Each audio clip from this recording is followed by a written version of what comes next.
tarde a todos. Então, me chamo Christian Luciano Pereira, sou aluno de doutorado aqui do Observatório Nacional e vou falar para vocês hoje sobre as recentes ocultações estelares pelo centauro Quiron. Isso me traz lembranças porque minha primeira apresentação no TAJER, no Uruguai, foi sobre esse mesmo objeto na ocasião dos eventos de 2018, que eu vou falar hoje, mais uma vez, mas com os resultados publicados. Bom, foi falado já sobre as ocultações estelares. É uma técnica que consiste em observar quando um pequeno corpo do sistema solar passa em frente a uma estrela do plano de fundo. E quando esse corpo passa em frente à estrela, o seu fluxo é bloqueado, podendo ir a zero, né, o fluxo da estrela, a estrela desaparece totalmente ou não. E isso, quando observado por vários observadores, permite que a gente consiga determinar, né, a forma aparente 2D do corpo no plano do céu. Então, projetamos o intervalo de tempo em que a estrela ficou apagada no plano do céu e aí conseguimos, né, determinar a forma aparente do corpo.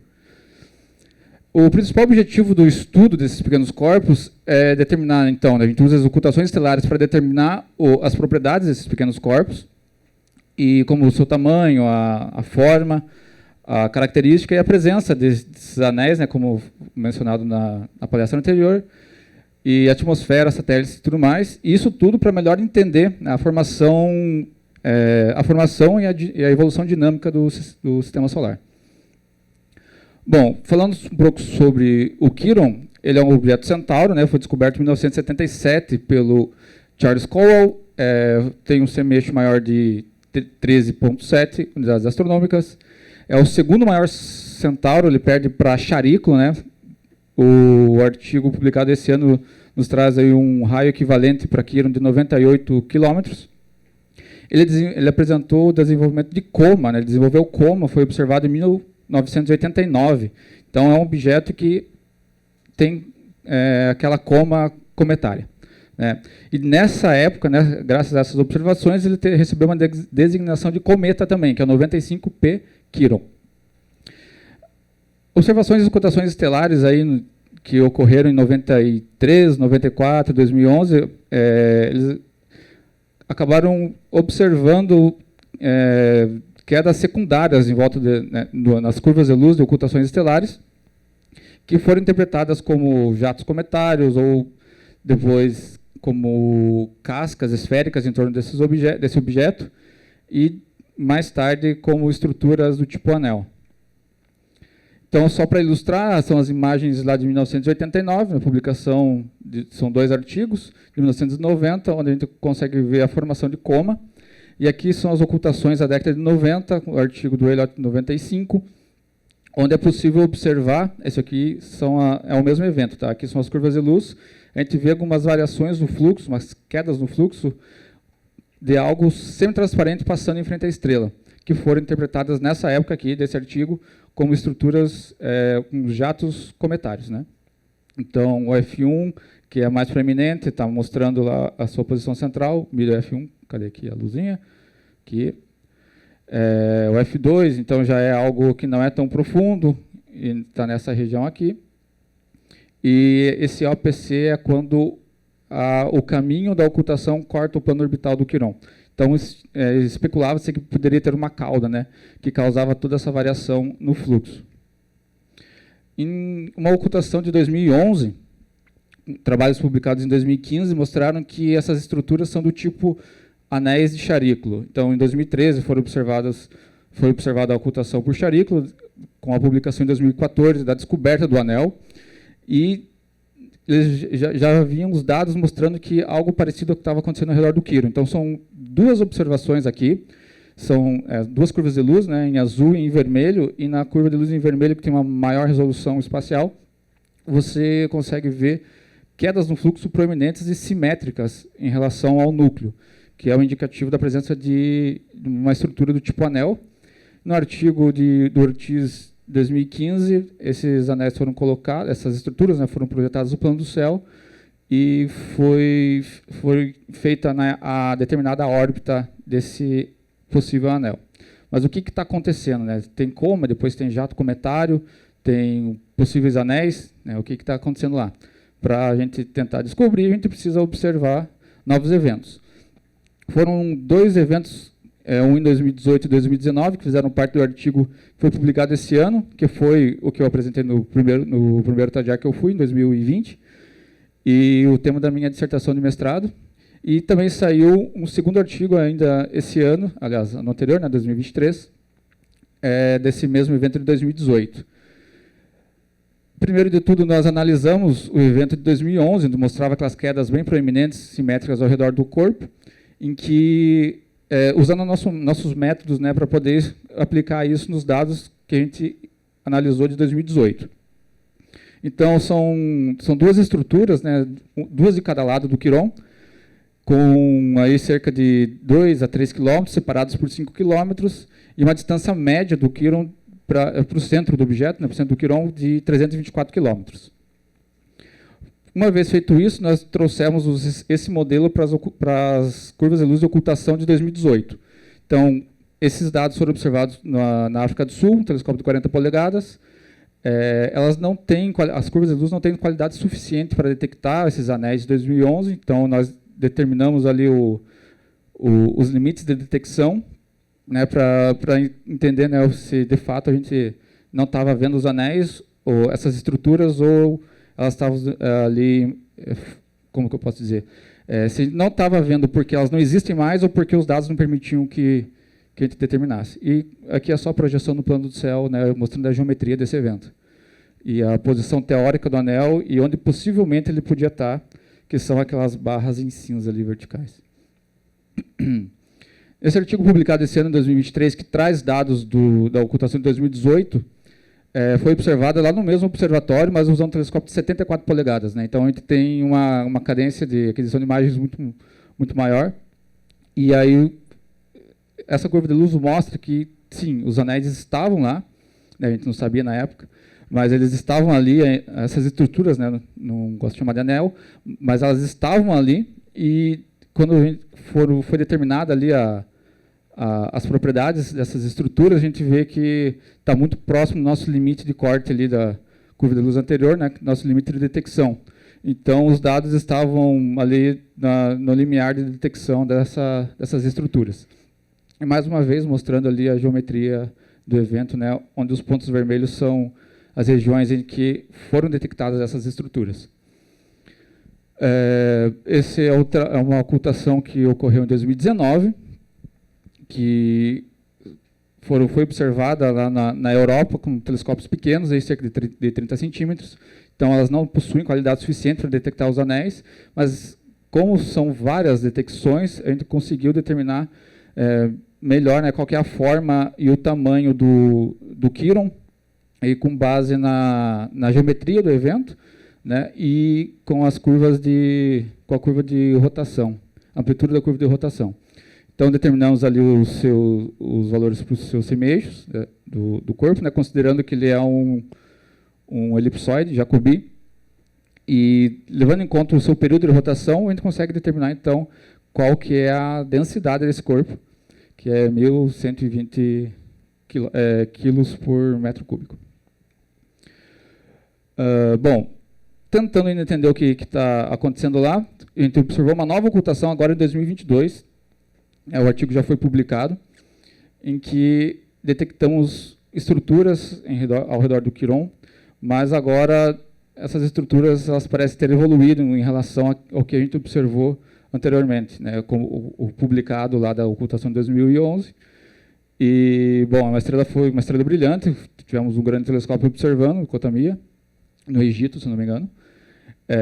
Tivemos uma detecção do corpo principal e algumas estruturas ao redor dele, aqui, e também uma outra curva de luz em que não há ocultação por quiron, mas há pelos anéis ao redor dele, pelas estruturas ao redor dele.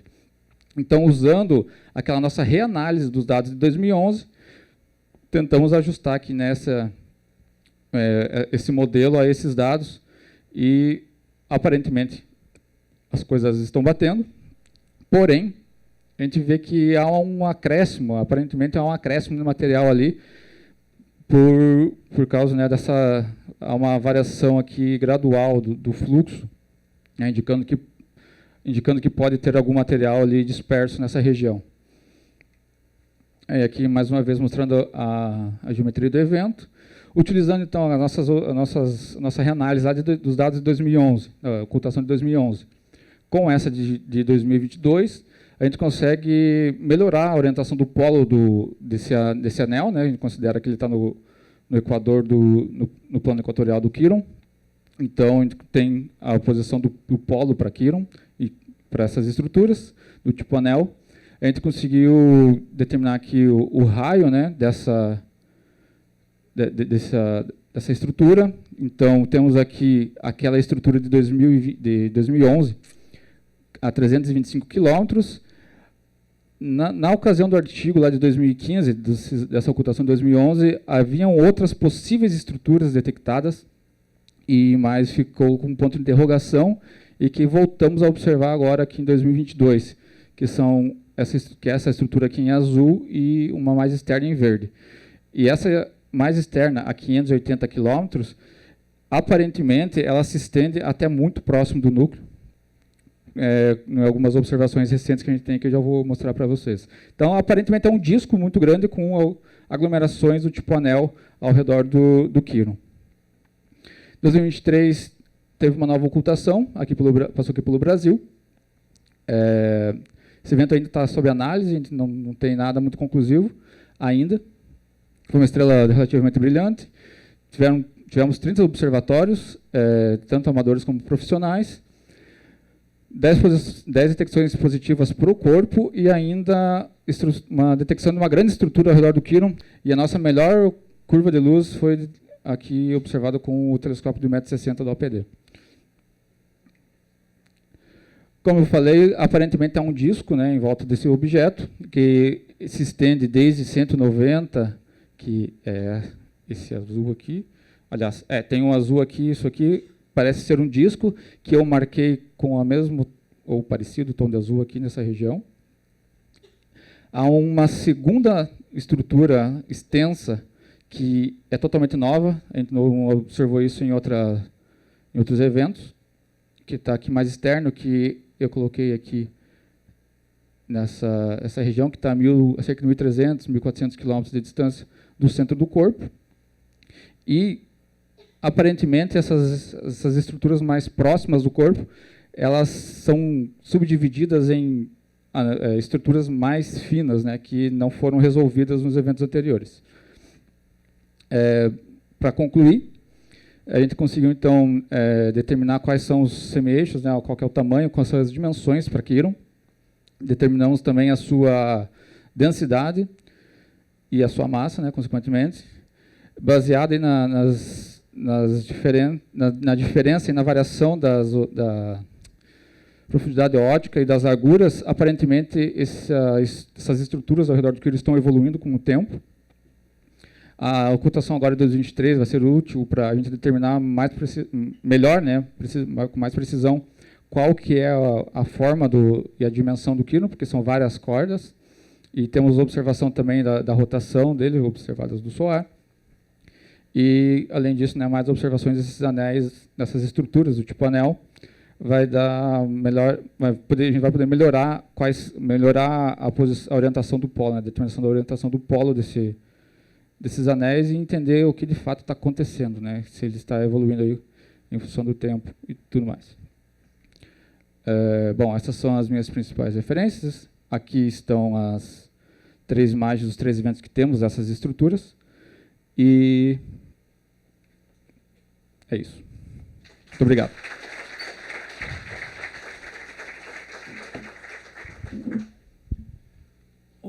Obrigado, Christian. Vamos abrir para perguntas. Daniela, Otton. Eu me inscrevo também, se ninguém falar antes. Quando foi detectado em 98 que Quiron era um cometa, é porque foi detectado CO, tá? Você sabe se foi detectado mais recentemente ou se não foi detectado, se tem medidas? Porque essa aqui é uma grande medida para saber se tem um cometa realmente com atividade cometária. Não sei dizer se houve detecção, observações espectroscópicas, Felipe sabe? Não? O que eu sei é que, possivelmente, observando com observações aí de curvas de rotação, observações fotométricas, aparentemente teve uma ejeção de material, né, um aumento súbito do brilho, em 2022, final de 2021. Outubro de 2021 teve aumento de magnitude no corpo, magnitude absoluta. Não, aparentemente ele fazia tempo que isso não acontecia. Que eu sei foi 1989 e 2021, que eu sei. Eu não tenho conhecimento de outros episódios de injeção de material.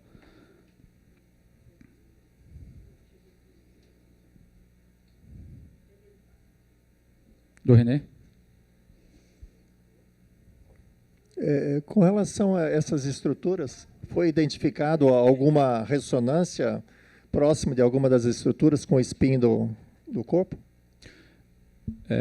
Não, eu não fiz essa análise ainda para saber as ressonâncias. O que eu fiz até o momento foi ver onde está o limite de Roche, e aproximadamente 340 quilômetros, se não me engano. Eu não me recordo. Eu acho que não. Só isso, Otto? É isso? Ok. A mí me llama la atención, pareciera que hay material difuso entre los anillos. Correcto. Y si ustedes tienen idea respecto del origen, ¿no? O la naturaleza física. Eu tenho outra imagem aqui. Acho que essa aqui fica melhor. Não. Como você mencionou, né, aparentemente há aqui um material que está disperso nessa região, né, mais ou menos até aqui. Isso não é um modelo, a gente não fez essa modelagem. Isso aqui é o famoso no olho, né, a gente vê mais ou menos onde que está para saber as distâncias. E aqui também é uma estrutura mais externa. Uma coisa que eu preciso chamar a atenção é que quando a gente faz a análise da ocultação, a gente considera outras estrelas no campo para fazer, né, para tentar cancelar, né, essa variação do céu. Aqui não é o caso. Não havia outra estrela de comparação no campo. Então, ok, aparentemente as coisas estão simétricas, parece ser de fato uma estrutura, mas a gente precisa trabalhar com isso também, que não há uma correção da variação do céu. Mas isso aqui é um corte, tá?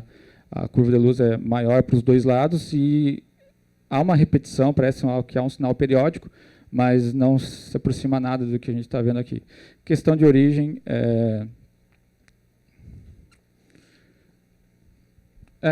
desculpa. A questão da origem pode ser os próprios outbursts que aconteceram, aquela coma pode estar dispersa ali e tudo mais.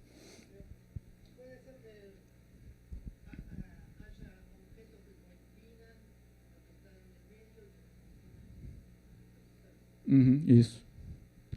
Oi. Gracias. Me preguntaba si estos anillos o estas estructuras podrían nutrirse de la actividad cuasi cometaria de Quirón.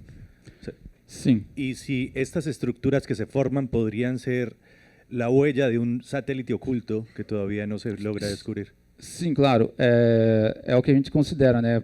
A questão de manutenção dos anéis, de fato, né, a gente considera que pode ser um satélite, que a gente chama de satélites pastores, que podem estar ali, né, confinando o anel. E em relação... qual que era a primeira pergunta? Sim, ser originário dos outbursts, sim. A gente, inclusive, tem um outro artigo que a gente publicou esse ano, que a gente faz buscas de anéis e estruturas ao redor de um outro centauro, um pouco menor, o Equeclus. Ele tem atividade cometária também, e boa atividade, são jatos assim que é possível ver. E também do cometa 29P Schwarzmann 1, a gente fez busca de material em torno dele também. Esse é um objeto que é ativo, vamos dizer, umas 20 a 25 ejeções de material mensais. Mas a gente não encontrou nada ao redor desses objetos ainda. Bom, vamos agradecer novamente ao Christian. Obrigado, pessoal.